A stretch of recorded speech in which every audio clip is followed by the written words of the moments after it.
Okay, so today I'm going to make, we eat on second Sundays at church, so I'm going to make a Dr. Pepper ham, and I'm going to show you exactly how I do it.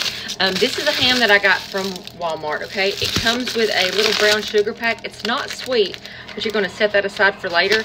And this is going to go in the crock pot, and it really just needs to heat up for like, you know, 3 or 4 hours. It's pretty much pre-cooked. You're just heating it up.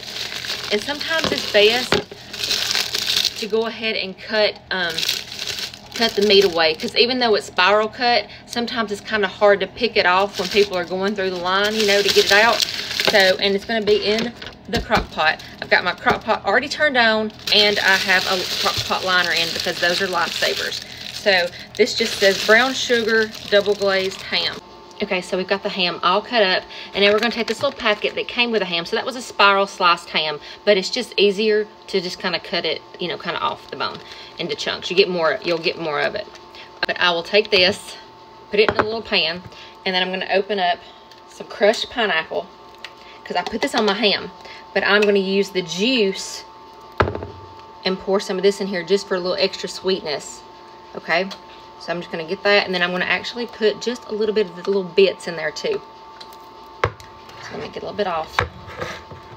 And then now we're going to pour a little bit more. Just a little. And then the star of the show is a Dr. Pepper ham. So I'm going to add a little bit of Dr. Pepper in here too. It's hard not to guzzle this because I love Dr. Pepper. So I'm just going to pour just a little bit, because you're only supposed to put just a couple of tablespoons. But this is a glaze to go over your ham. So we're going to put this on the eye for just a couple of minutes. I'm going to stir it up really good. I'm going to put it on here for just a couple of minutes. It's going to kind of bubble up, thicken up, and then I'm going to pour it over the ham. So let me do that. So this is what the ham looks like before I put anything in there. All right. So now I've got my sauce. It's gotten kind of all thick and stuff. I'm just going to pour it and drizzle it over the ham. All right, let it seep in there really good. So just put that on the ham. And then the next thing I like to do is, so I'm going to add not only that sauce, but I'm going to add some cloves, some honey, some brown sugar, and pineapple, and Dr. Pepper.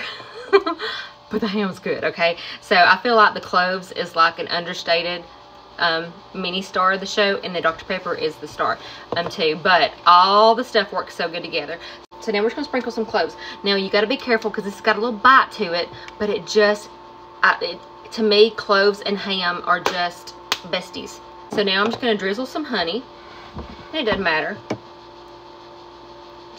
Let me see. I don't know if you can see that. I'm just drizzling it over. Now I'm gonna take some brown sugar, and I'm going to sprinkle this in there as well. All on the top. And I'm going to show you what it looks like when I get through as well. And then I'm going to throw some pineapple on top. And I get my hands. Make sure your hands are clean. Alright, so we've got that all good and it's soaking in. You can kind of move it around. I like to use my hands because it's hard to stir it because you've got so much ham and you want it to really get down in there. So this is going to make a good little concoction. So now we're going to take the Dr. Pepper. And we're going to pour it on top.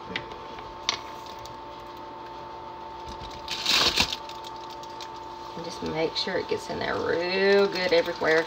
And I will usually kind of, you know, fill up to where it's to the top of the ham.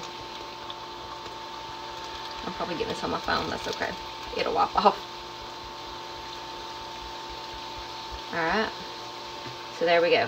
And then I'll probably throw just a little bit more pineapple on the top just for good measure. And then we're just going to let it cook for about 3 to 4 hours on high so that it'll be just tender and full of flavor. So I'm going to send you a picture of what it looks like now while it's cooking, and then you just enjoy. And don't forget to cover the crock pot either. And that is what it looks like. And it is going to be so good.